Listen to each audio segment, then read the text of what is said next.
Dhirubhai Ambani India के one of the greatest businessman थे। उनकी कंपनी रिलायंस इंडस्ट्रीज आज करीब 2 करोड़ रुपए कमाती है हर मिनट। लेकिन क्या आप बिलीव करोगे कि इन्हीं धीरूभाई का सफर एक मामूली से क्लर्क के तौर पे शुरू हुआ था, जिसका काम था घंटों तक धूप में रहकर गाड़ियों में पेट्रोल भरना। ये कहानी है इंडिया के सबसे एम्बिशियस इंसान धीरूभाई अंबानी की।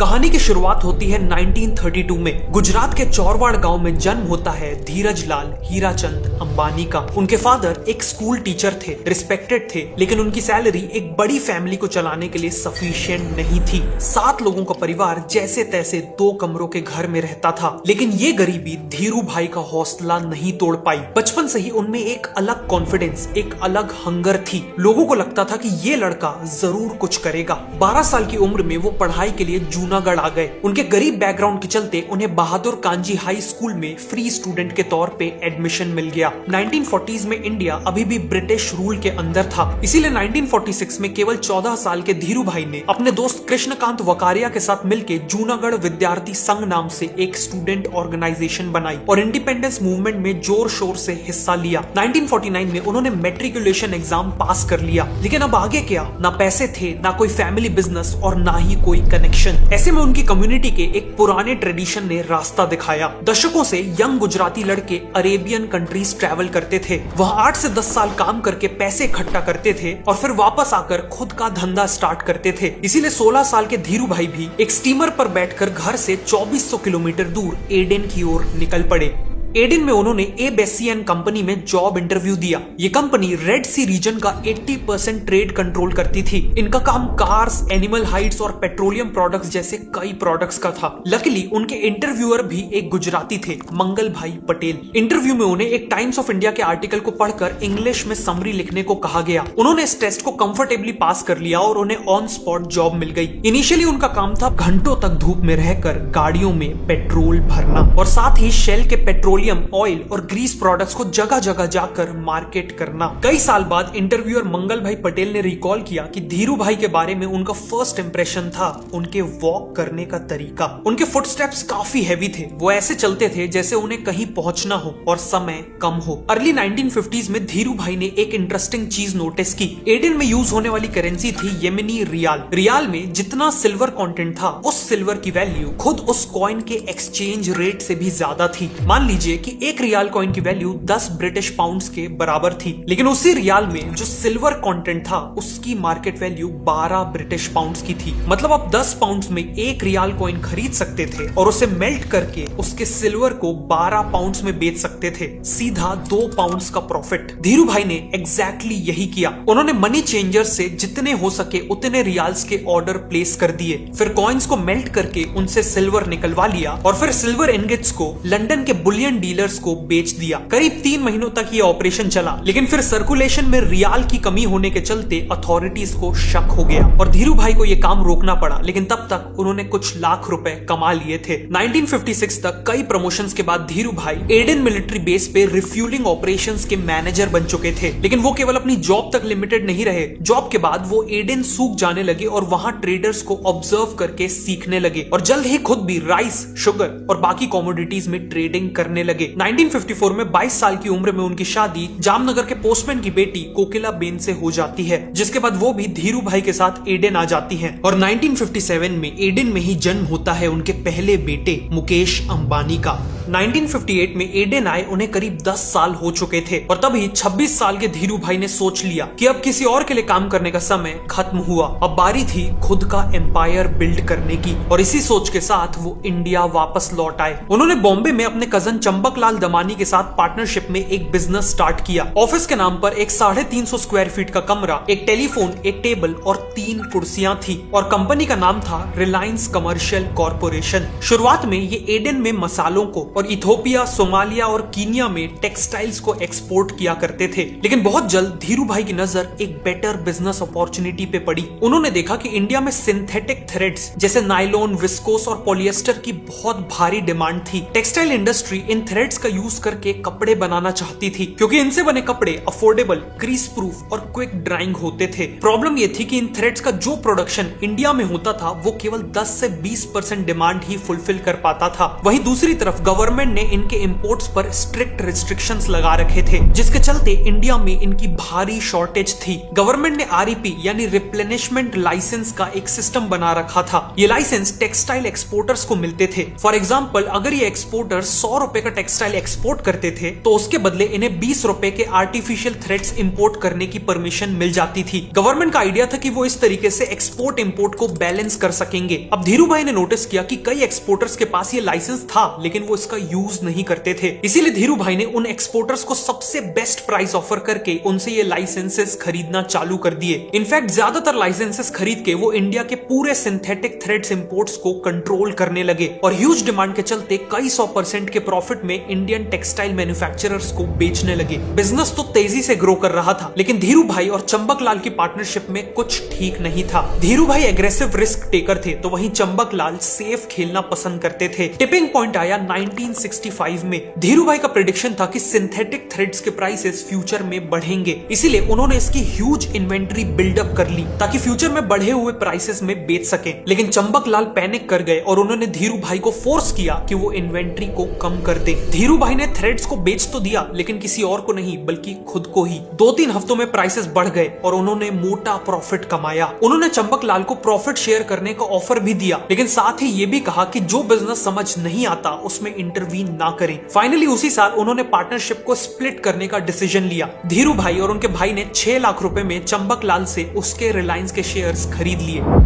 धीरू भाई की सक्सेस के पीछे एक बड़ा रीजन था उनकी फ्यूचरिस्टिक सोच। वहीं दूसरी तरफ अनसक्सेसफुल बिजनेसमैन खुद को समय के साथ इवॉल्व नहीं कर पाते। जैसे इंडिया में आज भी करोड़ों बिजनेस ओनर्स अकाउंटिंग के लिए फिजिकल लेजर बुक्स यूज करते हैं या ऐसे ओल्ड फैशन सॉफ्टवेयर यूज करते हैं जिनका यूजर इंटरफेस काफी कॉम्प्लेक्स है और डेटा को मैन्युअली एंटर करना पड़ता है। लेकिन ओडू के अकाउंटिंग ऐप ने अकाउंटिंग को रिवॉल्यूशनाइज कर दिया है। इसमें केवल 2 क्लिक्स में प्रोफेशनल इनवॉइस बन जाता है। फिर इस इनवॉइस को कस्टमर को भेजना, पेमेंट ट्रैक करना और लेट पेमेंट पे ऑटोमेटिक रिमाइंडर जाना, सब कुछ इनबिल्ट है। और सप्लायर का बिल आए तो सिंपली फोटो लो, ओडू का AI vendor name, data, amount और लाइन आइटम्स एक्सट्रैक्ट कर लेगा। आपके वैलिडेट करते ही डिटेल्स अकाउंट में एंटर हो जाएंगी। सिमिलरली अब हर महीने बैंक स्टेटमेंट डाउनलोड करके मैनुअल रिकंसिलिएशन की जरूरत नहीं है। सिंपली ओडू को अपने बैंक से कनेक्ट करिए, जिसके बाद ये ऐप खुद आपके स्टेटमेंट को ऑटो इंपोर्ट कर लेगा और इसका smart matching engine automatically 95% transactions को बिल्स और इनवॉइसेस के साथ रिकंसाइल कर देगा। प्लस इनके क्लीन डैशबोर्ड्स में रिसीवेबल्स, पेबल्स, प्रॉफिट मार्जिन सब कुछ एक नजर में दिख जाता है और डिटेल्ड एनालिसिस के लिए PNL statement, balance sheet, cash flow statement एक क्लिक में जनरेट होते हैं। आपका पूरा डेटा रेगुलर इंटरवल्स में क्लाउड में बैकअप होता है। मतलब आपके सीए, अकाउंटेंट और टीम साइमल्टेनियसली कहीं से भी और किसी भी डिवाइस से कोलैबोरेट कर सकते हैं। फाइनली ये ऐप इंडियन अकाउंटिंग स्टैंडर्ड्स के लिए प्री कॉन्फ़िगर्ड आता है। मतलब GST rates, SSC, HSN codes और टीडीएस कैलकुलेशन, इस ऐप को सब पता है। ओडू का फर्स्ट ऐप लाइफ टाइम के लिए फ्री है, तो अभी साइन अप करिए। लिंक नीचे डिस्क्रिप्शन और पिन कमेंट में है। अगले 1 साल में धीरू भाई ने अपनी नेक्स्ट मंजिल चुन ली। वो अब केवल थ्रेड्स के सप्लायर बने रहने में सेटिस्फाइड नहीं थे। अब बारी थी खुद थ्रेड्स का यूज करके टेक्सटाइल मैन्युफैक्चरर बनने की। उन्होंने गुजरात के नरोडा में एक जमीन खरीद ली। एक सिंपल फैक्ट्री बिल्डिंग बनाई गई और केवल 4 निटिंग मशीन से काम शुरू हो गया। इसी दौरान एडेन में अनस्टेबल पॉलिटिकल एनवायरनमेंट के चलते कई गुजरातीज वहां से वापस लौटने लगे, जिसके चलते धीरू भाई को अपने बिजनेस के लिए रेडीमेड मैनेजर्स, अकाउंटेंट और सेल्समैन मिल गए। धीरू भाई ने नोटिस किया कि इंडियन टेक्सटाइल मार्केट में कोई भी एस्टैब्लिश्ड ब्रांड था ही नहीं। जिसका भी माल सस्ता होता था वो ज्यादा बिकता था। ऐसे में उन्होंने खुद का टेक्सटाइल ब्रांड लॉन्च करने का जीनियस डिसीजन लिया और वो ब्रांड था विमल। उन्होंने इसे मास मार्केट के लिए प्रीमियम फैब्रिक की तरह पोजीशन किया। इसकी टैगलाइन थी ओनली विमल, जो इसे दूसरों से एक्सक्लूसिव और सुपीरियर पोजीशन करती थी। एडवर्टीजमेंट्स में भी इन्होंने 1 करोड़ रुपए साल का खर्च किया, जिसमें इंक्लूडेड थे फैशन शोज, बिलबोर्ड्स और न्यूज़पेपर्स। डिस्ट्रीब्यूशन के लिए इन्होंने franchise like business model develop किया, जो पहले केवल वेस्टर्न कंट्रीज में पॉपुलर था। पूरे देश में करीब 400 शॉप्स को विमल की फ्रेंचाइजी दी गई। इन सब का रिजल्ट ये हुआ कि 1979 तक नरोडा फैक्ट्री का साइज बढ़कर 25 लाख स्क्वायर फीट पहुंच चुका था। वर्कफोर्स 5000 की थी और एक 155 करोड़ के रेवेन्यू के साथ रिलायंस इंडिया का लार्जेस्ट टेक्सटाइल प्रोड्यूसर बन गया था।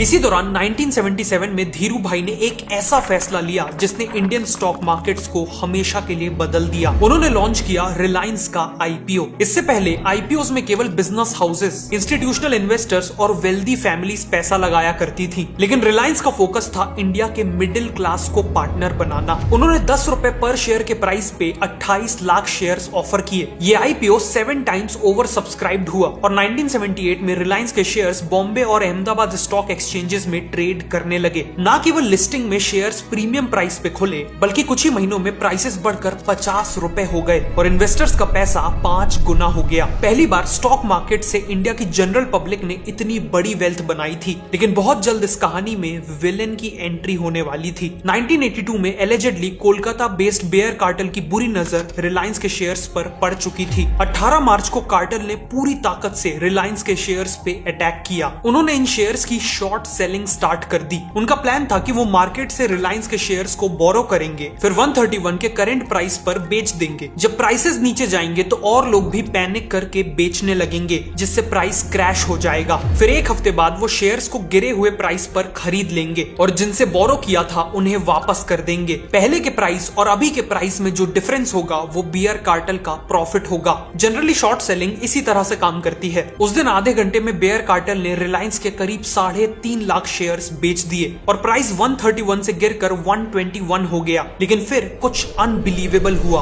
वेस्ट एशियन कंट्रीज से आने वाला बायर्स का एक मिस्टीरियस ग्रुप एक्टिवेट हो गया। ये लोग बेयर्स के बेचे हुए शेयर्स को खरीदने लगे। जितना बेयर्स बेचते उतना ही ये लोग खरीद लेते। कई हफ्तों तक ये वॉर चली। बेयर्स शेयर्स को बेच बेच के क्रैश करने में लगे हुए थे, वहीं इन बायर्स ने खरीद कर डिमांड को कम नहीं होने दी। अप्रैल 30 तक रिलायंस के शेयर्स क्रैश होने की जगह 201 रुपए के प्राइस पर पहुंच गए और अब टाइम आ चुका था कि बेयर कार्टेल मार्केट से रियल शेयर्स को खरीदे और जिनसे बोरो किया था उन्हें वापस करे। बेयर्स को हर शेयर पे मैसिव लॉसेस हुए, जिसके चलते इनके कई मेंबर्स पूरी तरह से बर्बाद हो गए। असली ट्विस्ट ये था कि एलिजेडली जिन एनआरआई बायर्स ने 10 करोड़ के रिलायंस के शेयर्स खरीदे थे, उनके पीछे कोई और नहीं बल्कि खुद धीरू भाई अंबानी थे। हालांकि आज तक ऑफिशियली इन दोनों के बीच कोई लिंक एस्टैब्लिश नहीं हुआ है। इस विक्ट्री ने रिलायंस के शेयर्स को इंडियन स्टॉक मार्केट का सबसे पॉपुलर स्टॉक बना दिया और धीरू भाई खुद स्मॉल इन्वेस्टर्स के मसीहा कहलाने लगे। स्टॉक मार्केट्स हो या बिजनेस, धीरू भाई हर जगह जीत रहे थे। लेकिन ये सक्सेस केवल उनके बिजनेस एक्यूमेन और स्ट्रेटजीज के कारण नहीं थी। भारत में 1970s और 80s लाइसेंस राज का टाइम था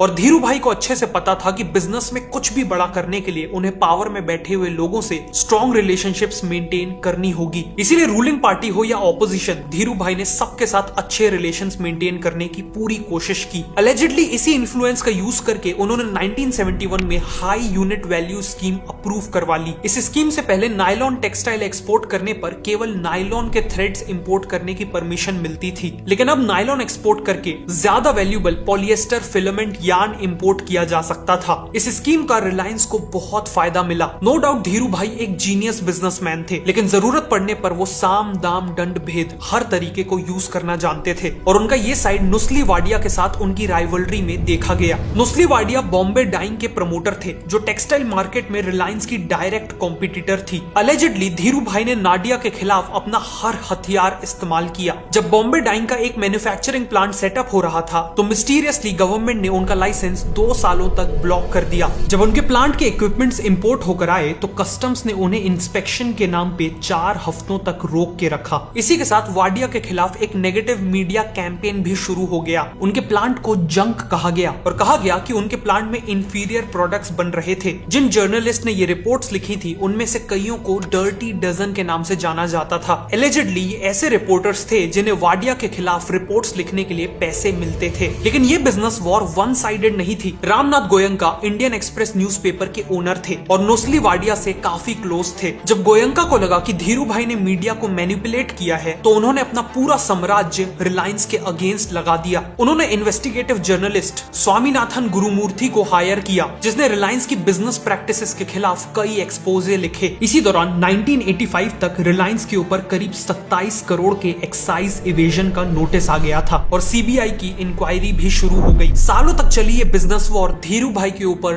टोल ले रही थी, जिस कारण 1986 में उन्हें एक मैसिव स्ट्रोक आ गया। फैमिली ने उन्हें यूएसए के एक हॉस्पिटल में एडमिट करवाया, जहां हफ्तों तक उन्होंने लाइफ और डेथ के बीच की लड़ाई लड़ी। कुछ लोगों को लगा कि ये धीरू भाई एरा का एंड है, लेकिन मार्च 1986 में जब वो इंडिया वापस आए तो सब शॉक्ड रह गए। उनका राइट साइड पैरालाइज था, हाथ ट्विस्टेड पोजीशन पे था और चलना मुश्किल था, लेकिन आंखों में वही पुरानी आग थी। स्ट्रोक ने भले ही उनकी बॉडी स्लो कर दी थी, लेकिन दिमाग अभी भी तेज चल रहा था। उन्होंने इमीडिएटली खुद को बिजनेस में झोंक दिया, क्योंकि अब उन्हें अपनी लाइफ का सबसे बड़ा सपना पूरा करना था। एक ऐसा सपना जो पूरे इंडिया की पेट्रोलियम इंडस्ट्री को हमेशा के लिए बदल के रख देने वाला था।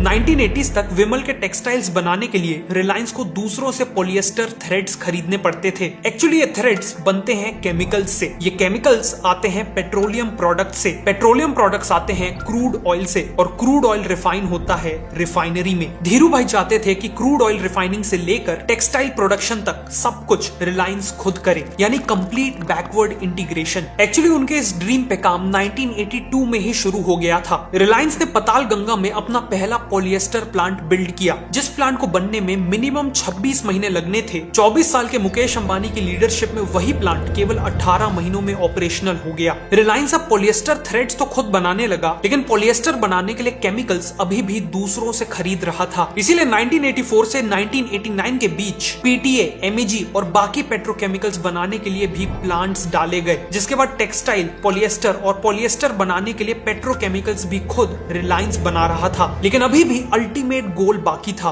गोल ऑयल रिफाइनरी का। लेकिन रिफाइनरी पे काम चालू होता उससे पहले कहानी में एक बहुत बड़ा ट्विस्ट आता है। मॉनसून में बादल फटने के चलते पताल गंगा वैली में एक भयानक बाढ़ आ जाती है। कुछ ही घंटों में रिलायंस की फैक्ट्री और कई सौ करोड़ की मशीनरी पानी और मिट्टी में डूब जाती है। ऐसा लगा कि धीरू भाई का सपना कई साल पीछे जा चुका था। लेकिन फिर सिचुएशन का चार्ज लिया मुकेश अंबानी ने। पानी कम होते ही वर्कर्स की आर्मी ने वॉर फुटिंग पे काम किया। एक एक मशीनरी को डिसअसेंबल करके क्लीन किया गया और वापस असेंबल किया गया, और केवल एक महीने में पूरा प्लांट वापस ऑपरेशनल हो गया। इस बाढ़ के 4 साल बाद 1993 में धीरू भाई ने फाइनली अपना ड्रीम प्रोजेक्ट अनाउंस किया, इंडिया की पहली private sector oil refinery. 27 million ton की एनुअल कैपेसिटी के साथ ये पूरे एशिया की one of the biggest refinery बनने वाली थी। ये पूरे इंडिया का 25% क्रूड ऑयल अकेले रिफाइन करने वाली थी, और इसे बनाने में करीब $6 बिलियन लगे थे, जो उस समय इंडिया की बिगेस्ट प्राइवेट इंडस्ट्रियल इन्वेस्टमेंट थी। 1995 में जामनगर में इसका कंस्ट्रक्शन स्टार्ट हुआ और केवल 3 सालों में पूरा कॉम्प्लेक्स बनके तैयार हो गया। ईयर 2000 में ऑपरेशन स्टार्ट हुए और 2001 तक ये रिफाइनरी 107% की कैपेसिटी में काम कर रही थी। यहाँ डीजल, पेट्रोल, केरोसिन जैसे फ्यूल्स और पेरेक्सिलिन और नाफ्था जैसे पेट्रोकेमिकल्स भी बन रहे थे। रिफाइनरी का 70 to 75% आउटपुट एक्सटर्नल कस्टमर्स को बेचा जा रहा था और बाकी का खुद रिलायंस कंज्यूम कर रहा था,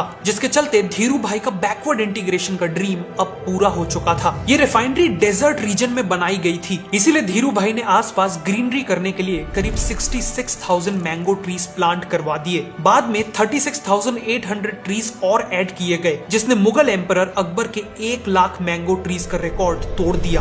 अप्रैल 2002 में धीरू भाई ने रिलायंस के शेयर होल्डर्स को एड्रेस करते वक्त कहा कि अपनी यूथ में वो एडन में एक मल्टीनेशनल एनर्जी कंपनी के लिए सेल्समैन का काम करने गए थे, और तब उन्होंने सपना देखा था कि वो अपने देश वापस आके इंडिया की खुद की एक ग्लोबल एनर्जी कंपनी बनाएंगे। उनका वो सपना अब पूरा हो चुका था। उस समय किसी को अंदाजा नहीं था कि ये धीरू भाई अंबानी का आखिरी शेयर होल्डर्स एड्रेस होने वाला था। 2 महीने बाद जून 24, 2002 को उन्हें दूसरा स्ट्रोक आया और जुलाई 6, 2002 को उन्होंने अपनी आखिरी सांसें ली। धीरू भाई का कहना था, our dreams have to be bigger, our ambitions higher, our commitment deeper and our efforts greater. और उनके इसी माइंडसेट के चलते गांव के एक टीचर के बेटे ने इंडिया की सबसे बड़ी कंपनी खड़ी कर दी। ये कहानी थी धीरू भाई अंबानी की। वीडियो अच्छी लगी तो मैं रिकमेंड करूंगा कि आप नेक्स्ट इस वीडियो को देखें।